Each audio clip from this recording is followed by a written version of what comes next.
Download करें जनमत Haryana app. अपनी राजनीतिक विरासत अपने बेटों को सौंपने और उनकी राजनीति में स्थापित करने के लिए राजनीतिक रूप से सशक्त बनाने के लिए हर संभव कोशिश करने की परंपरा बन गई है। वैसे यह परंपरा केवल हरियाणा में ही नहीं पूरे देश में है, लेकिन फिलहाल हरियाणा के 3 नेता बीरेंद्र सिंह, ओम प्रकाश चौटाला और भूपेंद्र सिंह हुड्डा अपने बेटों के लिए लंबे वक्त से जद्दोजहद कर रहे हैं। तीनों अलग अलग दलों में हैं, लेकिन यह बात तीनों में कॉमन है। बीरेंद्र सिंह ने अपने पुत्र ब्रजेंद्र सिंह को हिसार से बीजेपी का टिकट दिलाया। इसके लिए बीरेंद्र सिंह ने खुद केंद्र का मंत्री पद छोड़ा। ब्रजेंद्र सांसद भी बन गए। बीरेंद्र सिंह ने अभी हाल ही में हुए मोदी मंत्रिमंडल के विस्तार के दौरान पुत्र को केंद्र में मंत्री बनाने के लिए कई कोशिशें की।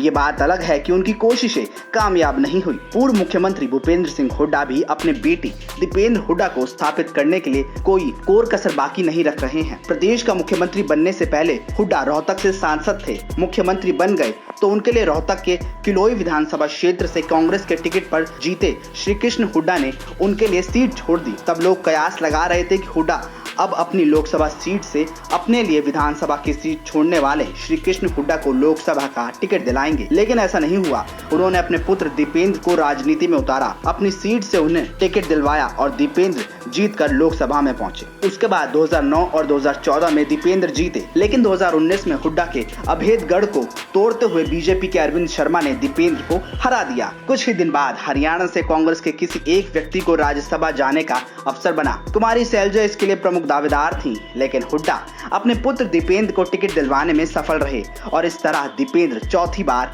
सांसद बन गए। अब हुड्डा समर्थक विधायक चाहते हैं कि कुमारी सैलजा कांग्रेस प्रदेश अध्यक्ष पद से हट जाए। सैलजा दलित समाज से आती हैं, इसलिए हुड्डा चाहते हैं कि उनके प्रति समर्पित विधायक गीता बुक्कल प्रदेश कांग्रेस अध्यक्ष बन जाएं। इससे फायदा यह होगा कि गीता प्रदेश कांग्रेस अध्यक्ष बनने के बाद प्रदेश के सभी जिलों में हुड्डा समर्थकों को बैठा देंगी और दीपेंद्र का मार्ग प्रशस्त होगा। अगर अगले चुनावों में कांग्रेस की सरकार बनी तो अधिकतर विधायक हुड्डा के होंगे और वे अपनी जगह बेटे का नाम मुख्यमंत्री के लिए प्रस्तावित कर देंगे। जहां तक इनेलो सुप्रीमो ओम प्रकाश चौटाला की बात है, तो वह अपने बड़े बेटे अजय चौटाला को तो राजनीति में स्थापित कर चुके थे, बस सत्ता में आने की देर थी। लेकिन इससे पहले ही पिता पुत्र दोनों की जेबीटी भर्ती मामले में सजा हो गई और उनकी पार्टी इनेलो का चेहरा उनके छोटे पुत्र अभय चौटाला बन गए। स्पष्ट था कि चुनावों में यदि इनेलो को बहुमत मिलता तो अभय मुख्यमंत्री होते, लेकिन यहाँ पेच फंस गया।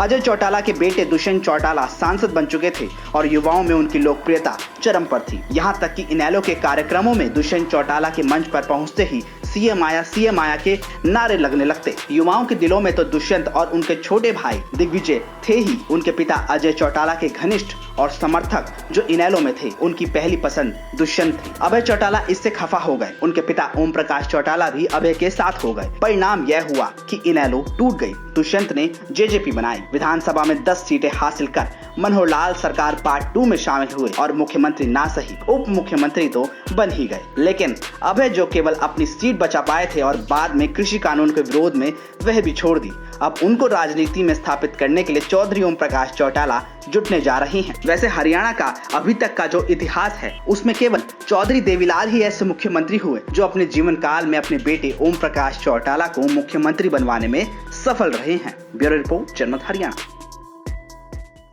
राजनीति के आगे, राजनीति के पीछे, हर हलचल को जानने के लिए हमारे YouTube चैनल जनमत हरियाणा को लाइक करें, सब्सक्राइब करें और अपडेट रहने के लिए बेल आइकन दबाना ना भूलें। देखते रहें जनमत हरियाणा, सच के अलावा कुछ भी नहीं।